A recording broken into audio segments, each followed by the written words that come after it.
Peguem a palavra de Deus e abram no Evangelho de Lucas, capítulo 15, e o versículo 20 e 21. Nós estamos falando a cada domingo de uma lição do filho pródigo. Domingo passado, nós falamos sobre o arrependimento sincero. E hoje, vamos falar sobre o perdão do Pai. É a quinta lição. E vamos falar sobre 7 lições do filho pródigo. Evangelho de Lucas, capítulo 15, versículo 20 e 21. Acharam? Diz assim: e levantando-se, foi para seu pai. E quando ainda estava longe, viu-o seu pai e se moveu de íntima compaixão. E correndo, lançou-se-lhe ao pescoço e o beijou.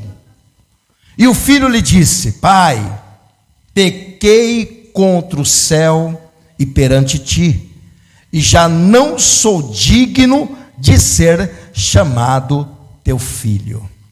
Verso 20, olha só, o pai ficou feliz, né? E levantando-se foi para seu pai. E quando ainda estava longe, distante, viu o seu pai e se moveu de íntima compaixão. E correndo, lançou-se-lhe ao pescoço e o beijou.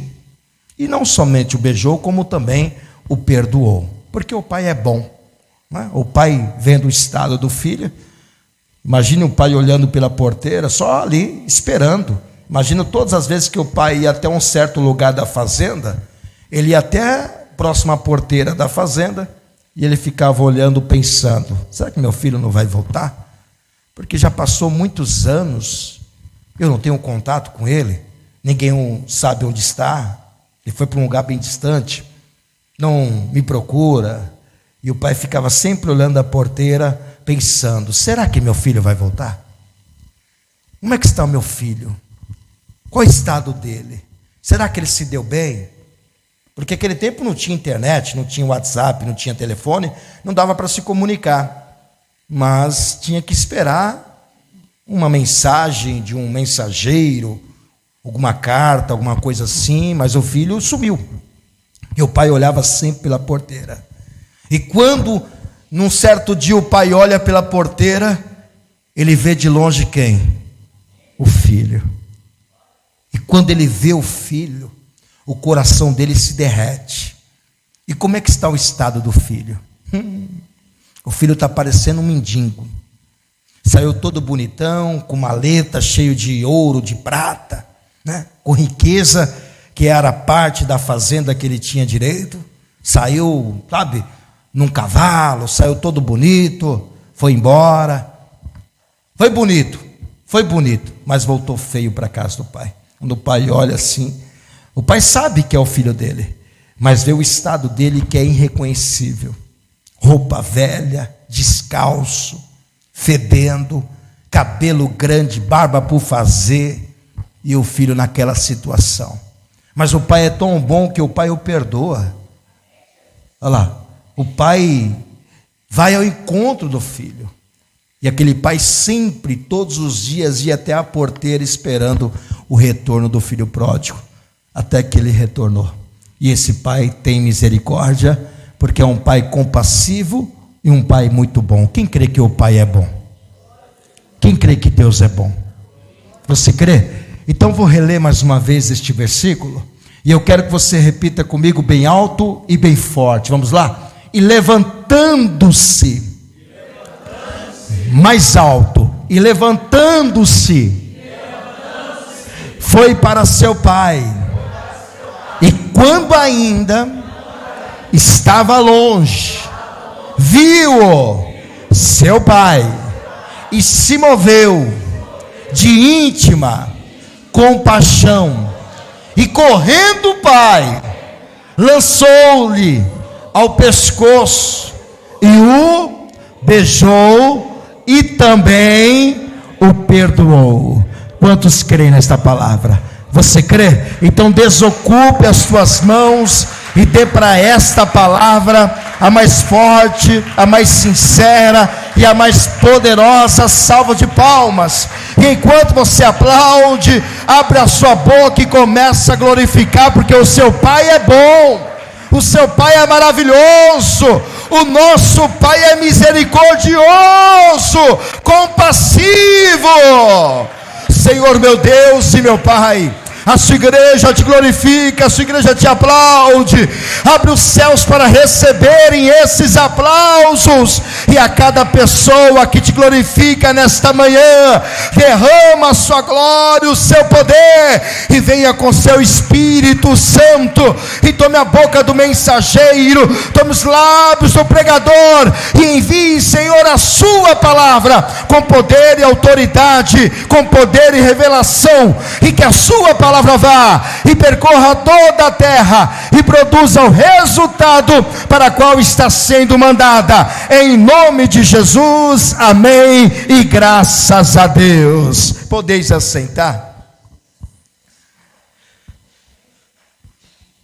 Quando o filho sai de casa, todo pai fica preocupado, mãe, né? Esperando que o filho volte. Qualquer um de nós, né? Quando saímos de casa, a nossa expectativa também é retornar. Mas aos pais também fica na expectativa de que o filho retorne. Mas esse filho saiu, foi para um lugar muito distante, gastou tudo o que tinha, e não tinha mais nada, né? E ele se arrepende, teve um arrependimento sincero, verdadeiro, e ele retorna para a casa do pai. Não é o pai que vai atrás dele, é ele que volta para a casa do pai. Mas o pai está naquela expectativa, né? De um dia o filho poder voltar, de um dia poder abraçá-lo, beijá-lo, perdoá-lo, mesmo que o filho tenha aprontado, mesmo que o filho volte sem nada, como foi o caso desse filho pródigo. A palavra pródigo quer dizer, a palavra pródiga quer dizer esbanjador, gastador, que gasta mais do que tem, né? Que esbanja e que faz daquela riqueza um desperdício. Por isso que a palavra é pródiga. Muitas vezes a pessoa confunde a palavra pródiga com prodígio, ou pródigo com prodígio, né? Prodígio é diferente, quer dizer feitos, maravilhas, operações, poder de Deus, prodígio. Mas pródigo não, pródigo é esbanjador, aquele que gasta, que ostenta o que tem. E desse caso aqui, esse filho gastou tudo, perdeu tudo, e voltou sem nada, com roupas velhas, fedendo, cabelo grande, barba por fazer, sem chinelo. Mas o pai é tão bom, que quando ele vê o filho distante, não o filho que vem correndo e abraça-o, é o pai que vai correndo e abraça o filho, mesmo estando naquela situação. O pai poderia rejeitá-lo, dizendo: nossa, meu filho está irreconhecível, não vou abraçar não, meu filho está fedendo. Mas o pai não se importa com isso. É como um mendigo. Você teria coragem de abraçar, beijar um mendigo? Tem pessoa que não tem coragem de fazer isso, fala: não, pastor, está fedendo demais, roupa fedida, fedendo, né? Bosta, xixi, não é verdade? Fezes. A pessoa não tem coragem de abraçar um mendigo, nem beijá-lo, nem abraçá-lo. Mal dá a mão, não é? Mal dá a mão para um mendigo. Imagina a situação desse filho. Esse filho voltou como um mendigo, mas o amor é tão grande do pai que ele não se importa com isso. E pai é assim mesmo, viu? Pai não se importa com a situação do filho, se a situação dele é de mendigo ou não. O amor continua, não deixa de ser pai. Assim como a mãe, né?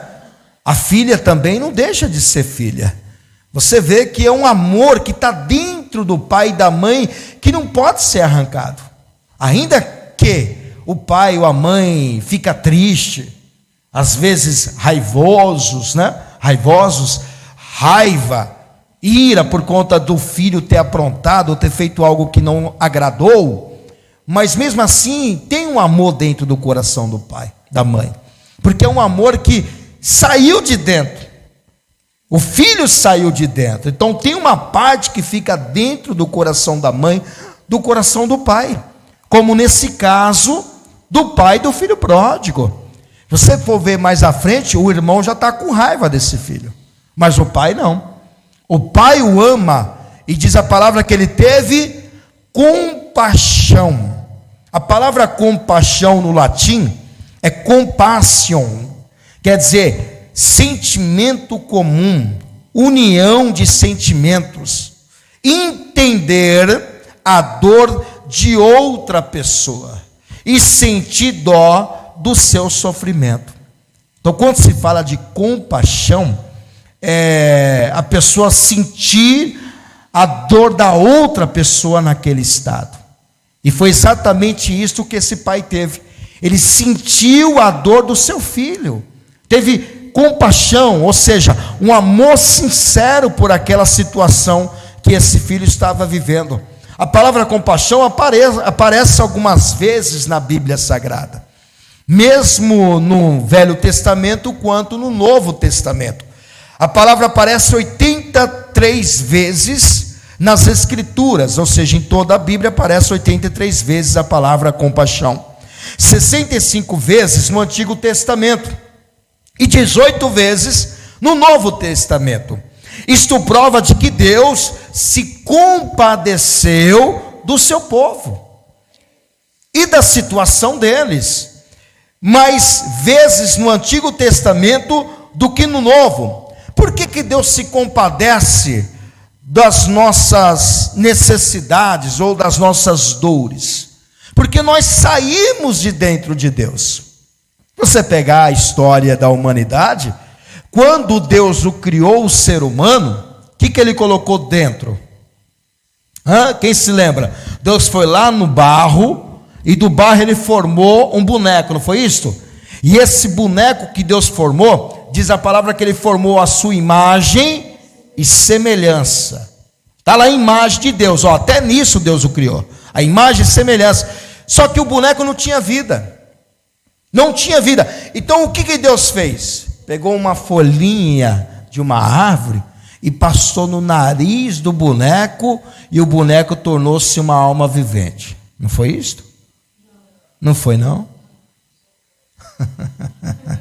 Achei que foi uma folhinha que ele pegou da árvore e passou nas narinas do boneco, que ele tornou-se alma vivente. Não foi, né? O que Deus fez? Soprou. O sopro veio de onde? De dentro de Deus. E aí Deus colocou o que era dele dentro do ser humano. Mesma coisa um pai e uma mãe.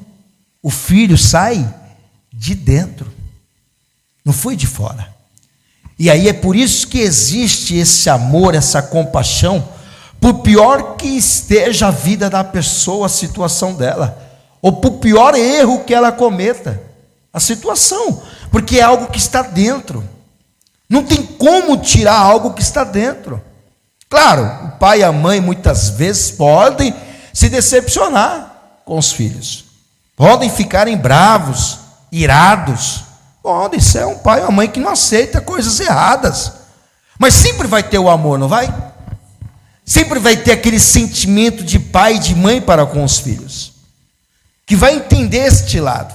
E é exatamente isto. Deus, como diz, ele se compadeceu pelo seu povo. O povo de Deus errava inúmeras vezes, fazia tantas coisas erradas. Deus o castigava? Sim, porque era consequência dos seus pecados. Mas mesmo o povo fazendo tal coisa, Deus sempre se compadecia do povo. Deus sempre tinha essa misericórdia, sabe, de trazer o povo de volta para ele. O perdão de Deus. Por quê? Porque Deus, ele é amor. Não é que Deus tem amor. Ter amor é uma coisa, ser o amor é outra. É outra. A palavra de Deus diz em primeira carta de João, capítulo 4, versículo 8 ao 10. Eu vou ler em duas traduções, depois a gente muda para NTLH. Vamos mudar para NTLH direto, não é para a gente ler direto. Olha o que vai dizer aqui. Deus é o amor, não é que ele tem amor. Ter amor é uma coisa, ser o amor é outra. Quem não ama, não o conhece, pois Deus é amor. Está vendo a diferença? Deus tem amor. É diferente eu ter o amor. Agora, eu ser o amor é outra. Ou seja, Deus é a própria essência.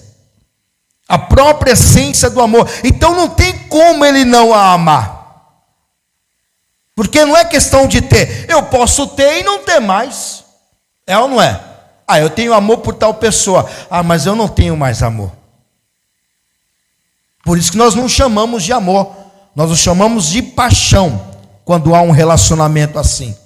Porque o amor não acaba. O amor não. O que acaba é a paixão. A pessoa pode dizer: nossa, eu estou apaixonado por ela. Tome cuidado. Porque a paixão é como um fogo que acende e apaga. O amor não. O amor permanece. O apóstolo Paulo diz isto. Que 3 coisas: fé, esperança e o amor. E dentre todas, qual que é o principal? O amor. Ele fala de inúmeros milagres, ainda que fale a língua dos anjos, ainda que seja isso, aquilo. Depois você lê a primeira carta de Coríntios, se eu não me engano, capítulo 13, ou é a primeira ou a segunda carta. Está lá escrito, depois você leia. Ou seja, ele está dizendo: o que adianta eu ter tudo isso e não ter? Ou seja, tem que ser, Deus ele é o amor. Então quando a pessoa tem, pode ser que ela não tenha mais. Ela amava, não ama mais. Ela gostava, não gosta mais. Mas Deus não. Não é que Ele tem, Ele é o amor. Aí o versículo seguinte: foi assim que Deus mostrou o seu amor por nós. Ele mandou o seu único Filho ao mundo, para que pudéssemos ter vida por meio dele. E o amor é isto. Qual o amor é isto? Não fomos nós que o amamos a Deus. Mas o quê? Mas foi Ele que nos amou e mandou o seu Filho para que por meio dele os nossos pecados fossem perdoados. Não tem pessoa que diz assim: eu amo quem me ama. Ah, aquela pessoa não gosta de você, eu também não gosto. Aquela pessoa não ama você, eu também não amo. Deus não é assim. Deus ama até aquele que não ama. Sabia disso? Por isso que Ele diz: Ele nos amou primeiro. Não é que nós amamos a Deus e Deus foi lá e nos amou. Não, não. Ele nos amou primeiro. Por quê? Porque Deus é o amor. Compaixão quer dizer amor. O Salmos 86, versículo 15...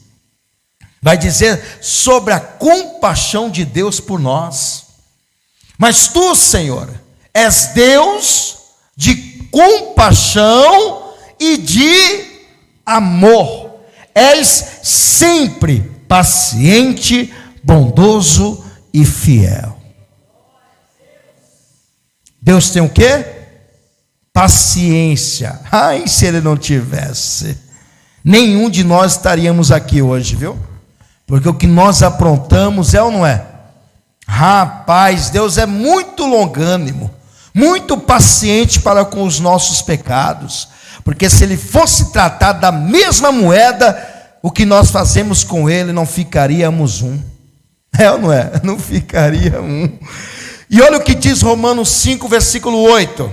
Ó o amor de Deus que provou pelo seu Filho Jesus. Mas Deus nos mostrou o quanto nos ama. Cristo morreu por nós, quando ainda vivíamos. Ou seja, eu sempre digo o seguinte: morrer por uma pessoa sem pecado é fácil. Morrer por uma pessoa boa é fácil. E morrer por uma pessoa que é cruel? O que você acha que o mundo deseja para as pessoas cruéis? Morte, né? Ser preso perpetuamente, não é assim? Quando você vê um noticiário na TV dizendo: olha, fulano matou a mãe, matou o pai, matou o filho, não dá uma raiva? A pessoa não diz: essa pessoa tem que morrer, ela tem que ser presa perpetuamente, uma pessoa dessa tem que colocar numa cadeira elétrica. Não é assim que julgam as pessoas? Ou seja, porque a pessoa é ruim, Mas Deus, mesmo estando nós mortos em nossos pecados, Deus foi lá e ainda colocou o seu Filho unigênito para morrer em nosso lugar.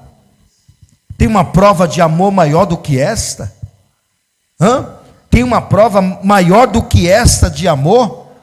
Ou seja, por pior que seja o pecador e os seus pecados, ainda assim o Deus Pai o perdoa. Ainda assim o Deus Pai o perdoa. Esse pai aqui, do filho pródigo, ele poderia dizer para o filho: você não vai voltar mais não. Você saiu da fazenda porque você quis. Pode seguir sua vida longe da casa. Cadê o dinheiro? Gastou tudo? Pode ir embora. Não, você não vai voltar mais não. O pai poderia pensar assim, não poderia? Aqui você não entra. Funcionário, vem cá, chama os guardas, coloca os guardas nessa porteira, porque o meu filho não vai retornar mais. Ele não me ouviu, ele saiu por decisão própria, por conta das suas próprias vontades. Eu falei com ele para ele não ir embora, mas ele não quis me ouvir. Gastou tudo que pegou da fazenda e agora quer voltar? E quer voltar numa situação, olha que situação que ele está. Não vai voltar mais não. Ninguém mandou você sair. Esse pai poderia agir assim, não poderia? Porque o irmão mais velho vai agir assim. Você lê a história do irmão mais velho desse pai aí, ele não gostou que o filho voltou. Mas o pai não tratou assim. O pai o perdoou, não quis saber nem dos erros que esse filho cometeu, por ter tamanha compaixão. Assim é Deus. Por pior que sejam os nossos pecados, Deus nos perdoa. O Isaías escreveu no capítulo 1, versículo 18. Coloca o livro de Isaías 1, versículo 18. Ele vai dizer: ainda que os seus pecados sejam assim, vide, então ergui-me, diz o Senhor, ainda que os vossos pecados, ergui-me, diz o Senhor, ainda que os vossos pecados sejam como escarlata, eles se tornarão brancos como a neve. Ainda que sejam vermelhos como o carmesim, se tornarão como a branca lã. Você sabe o que é isto, o carmesim? Olha o que é tão forte, que eu marquei aqui o que é carmesim e o que é escarlata. Carmesim é vermelho forte, brilhante e profundo. Ainda que os pecados sejam visíveis, profundos, Deus ainda faz tornar-se brancos. Escarlata é a cor vermelha muito viva. Então Deus está dizendo: ainda que seus pecados sejam os pecados horrendos, eu ainda te perdoo. Eu ainda te perdoo.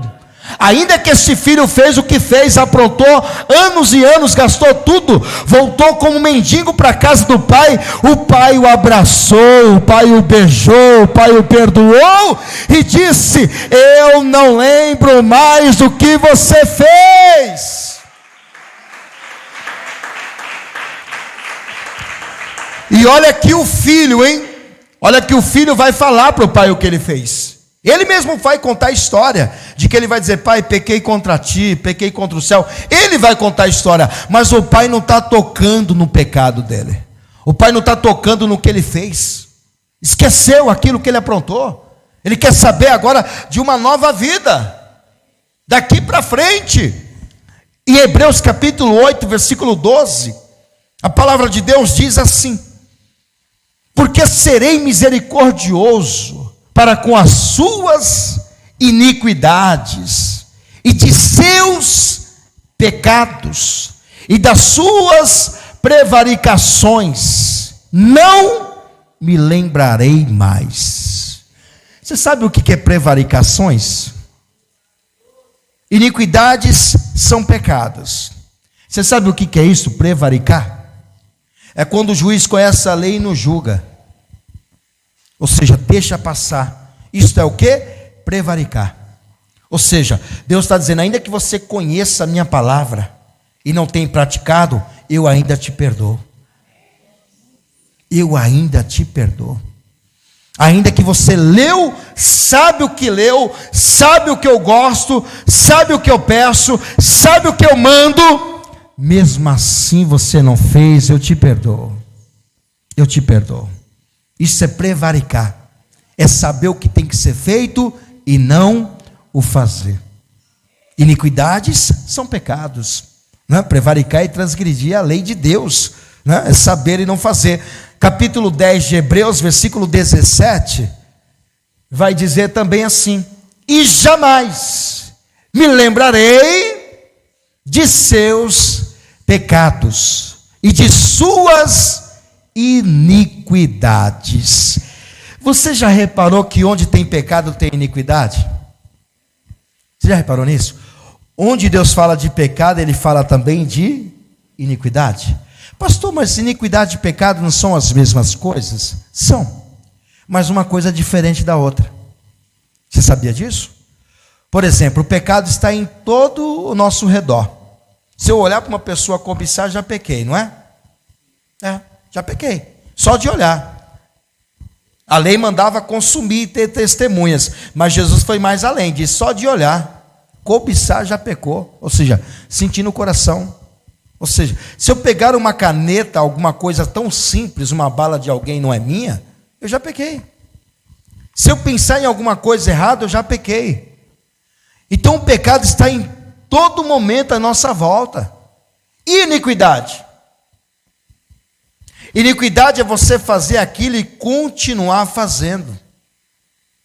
É você saber que você está fazendo coisa errada e acha que é certo e não muda. Não para de fazer aquilo. Iniquidade é não sentir culpa do pecado. Sentir que aquilo é normal quando não é. Isso é iniquidade. Não sentir culpa. A pessoa continua naquilo, sabendo que está errado, mas ela não para de fazer tal coisa. Isso se chama iniquidade. Quer dizer, não ter o sentimento de culpa de tal erro que tem feito. E Jesus diz: jamais me lembrei, ou seja, e jamais me lembrarei de seus pecados e das suas iniquidades. Ou seja, o pecado que você cometeu lá atrás e a iniquidade que você vem fazendo sempre. Sempre a mesma coisa. Eu já o perdoei. E qual é a forma de Deus perdoar os nossos pecados? De que maneira que Deus perdoa os nossos pecados? Diga através do sangue do Senhor Jesus. O sangue de Jesus apaga os nossos pecados. Sabia disso?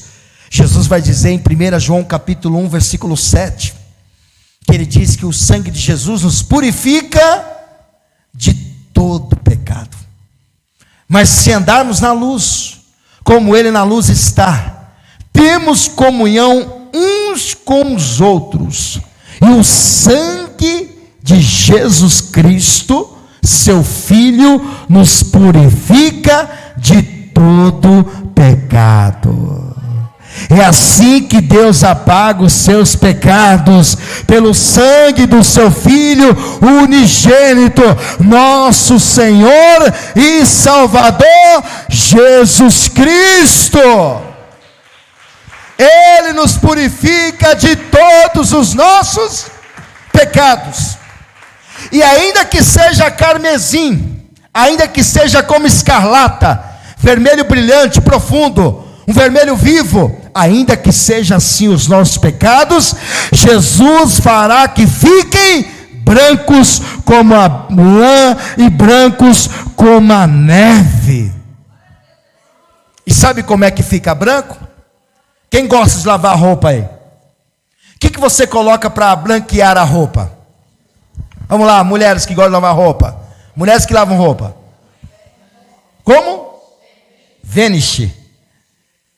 Outros colocam cândida. Quem coloca cândida aí? Coloca também? Fica branquinha?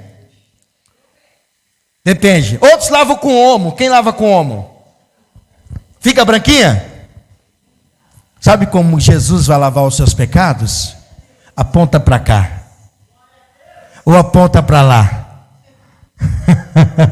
Ou vocês que estão aí, aponta para a parede.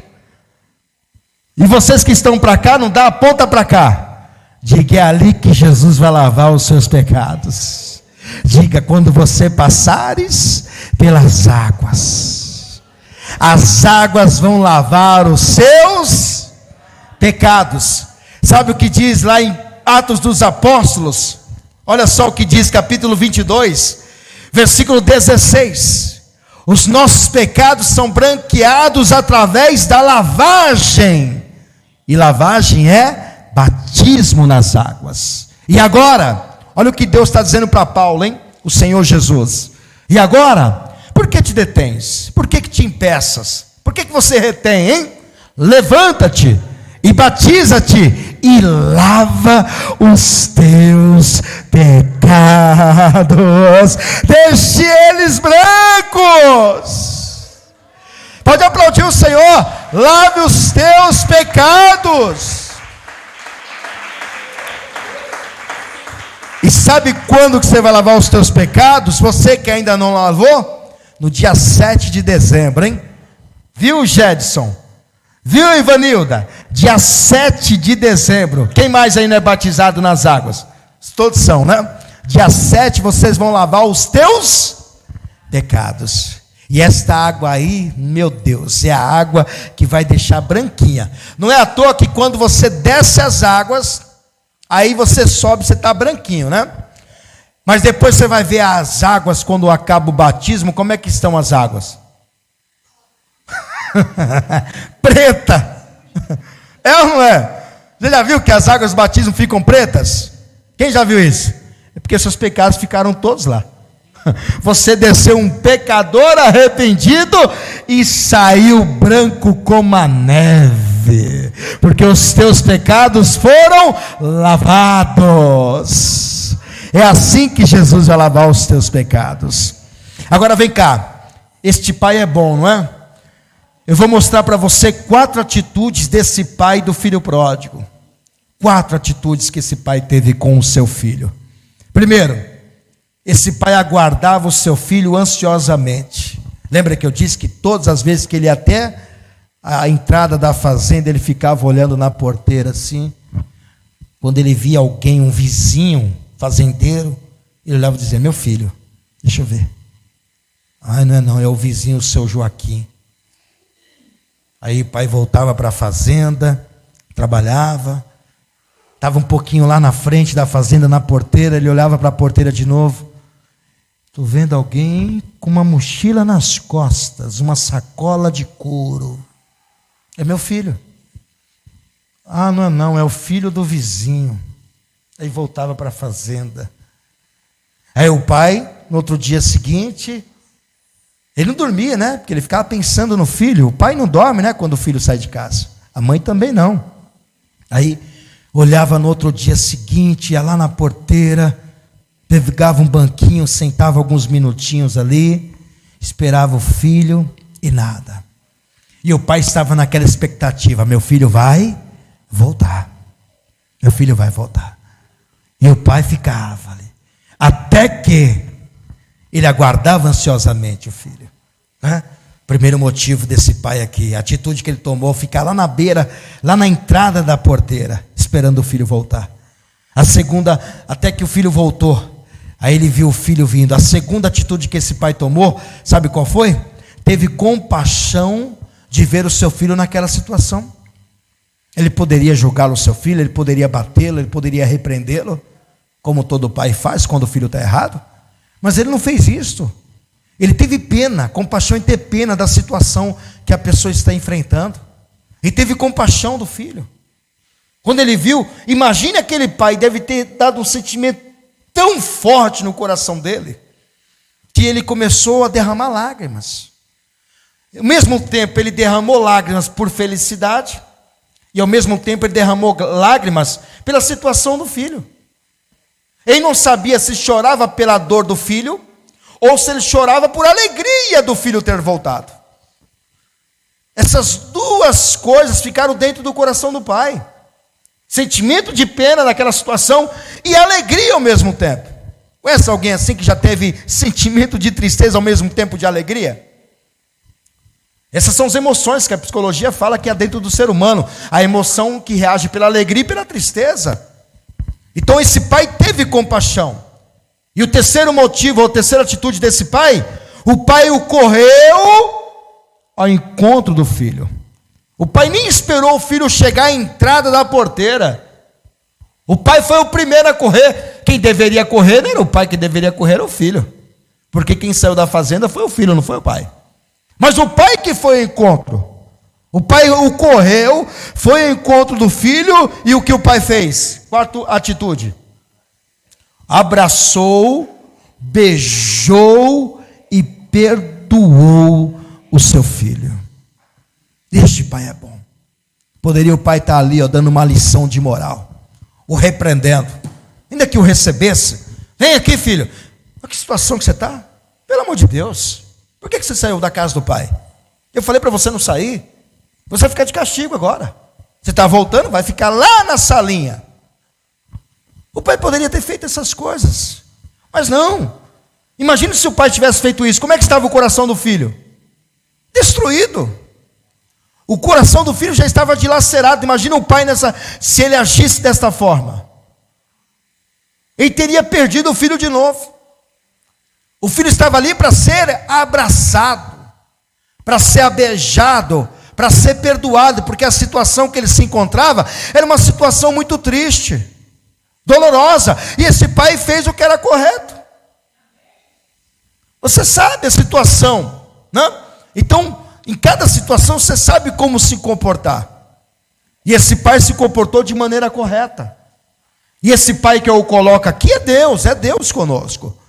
Assim como essas 4 atitudes desse pai para com o filho pródigo, também tem 4 atitudes de Deus na vida espiritual para conosco.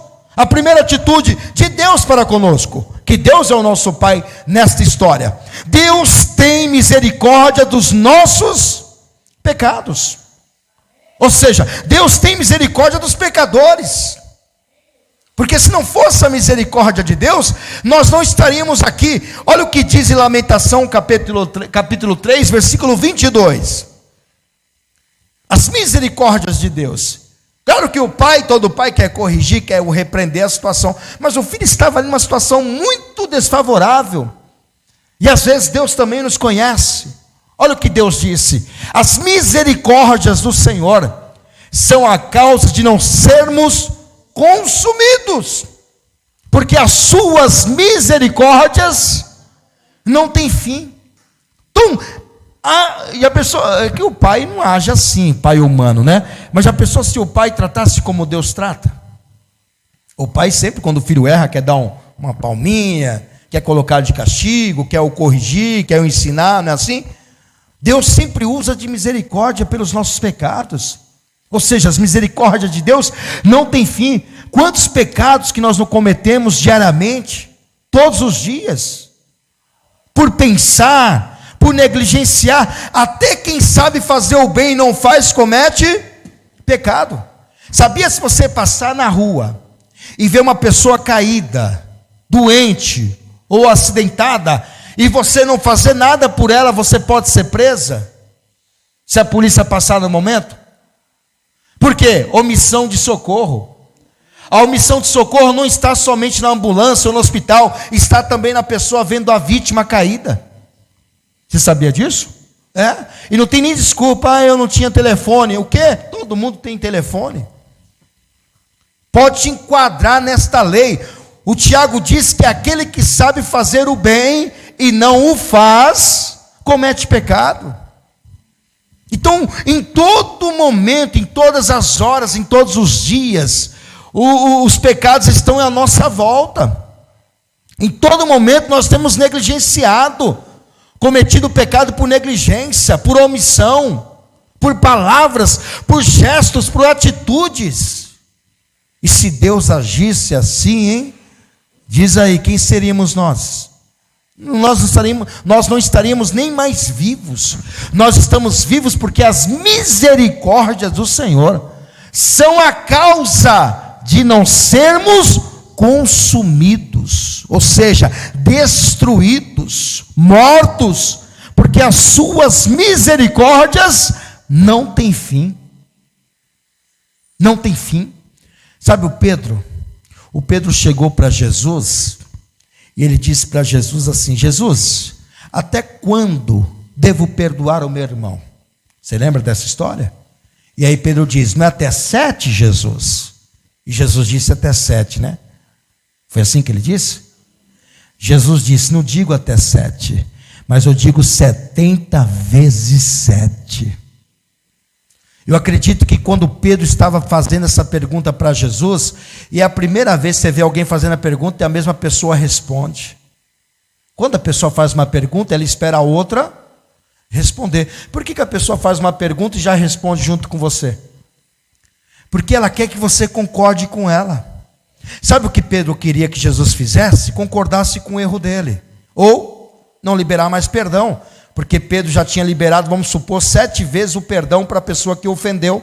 Ele não queria mais perdoá-lo. Aí ele chega para Jesus e diz assim: Jesus, até quantas vezes devo perdoar o meu irmão? Não é até 7? O que você faria?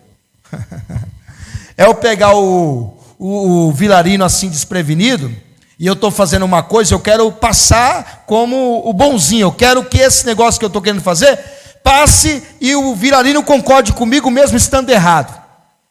Aí eu chego: vilarino, não foi verdade que eu falei aquilo? Rapaz, e agora? O que ele falou? É verdade. Sem saber o que eu estava falando.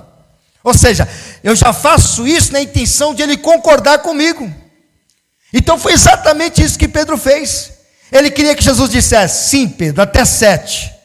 Mas aí Jesus foi lá e foi contra ele, foi contra a palavra dele. Ou seja, Jesus não concordou com Pedro. Diz: não, Pedro, não digo 7, mas eu digo 70 vezes 7. Isto por dia. Agora faz a conta. Quantos dá aí de perdão? 490 vezes.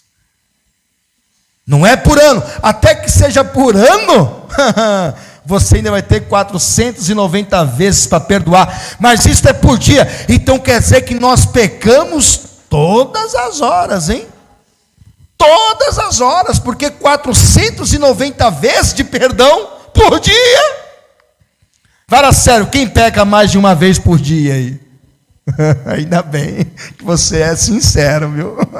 Pastor, mas me dá uma raiva, dá vontade de jogar uma panela na cabeça daquele abençoado. Pastor, dá uma raiva de xingar em cada palavrão que eu abro a boca. Ai, se Deus não me perdoasse. É ou não é? Ou seja, 490 vezes é o perdão que o Senhor tem. Isso prova que as misericórdias do Senhor não têm fim mesmo, né?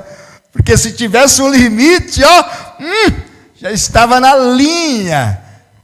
Não tem fim.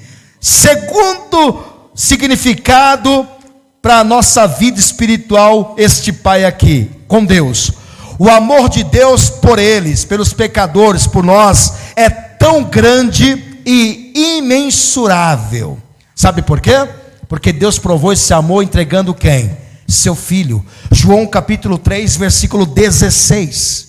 Olha o amor desse nosso Pai Celestial. Porque Deus amou o mundo de tal maneira que deu seu filho unigênito, quer dizer, único. Quem daria o único filho para um pecador, hein?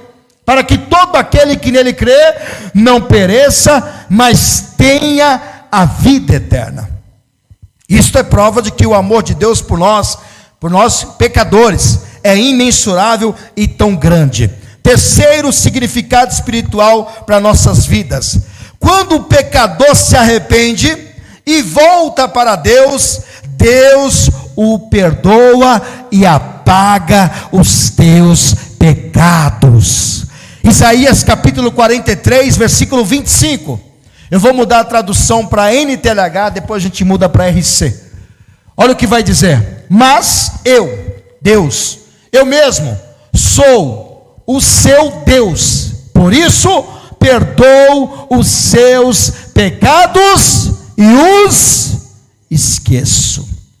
Ou seja, Deus não lembra mais. Tem pessoa que perdoa o irmão, perdoa a irmã, mas é aquele ditado popular: pega o machadinho, enterra o machado, mas o cabo fica para fora.